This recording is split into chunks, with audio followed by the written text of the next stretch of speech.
বেশি বেশি প্রশংসা করতে হবে, অভিযোগ করা যাবে না।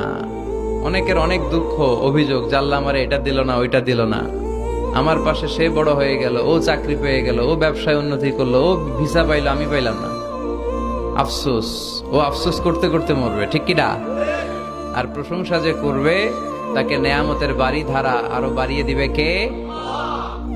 এজন্য আফসোস করব না, প্রশংসা করব, অভিযোগ করব না, শুকরিয়া করব। আল্লাহ অনেক দিয়েছে, ঠিক কিনা?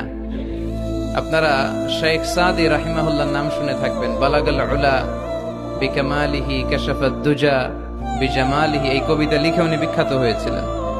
উনি পার্সিয়ান পয়েট, ইরানি একজন কবি।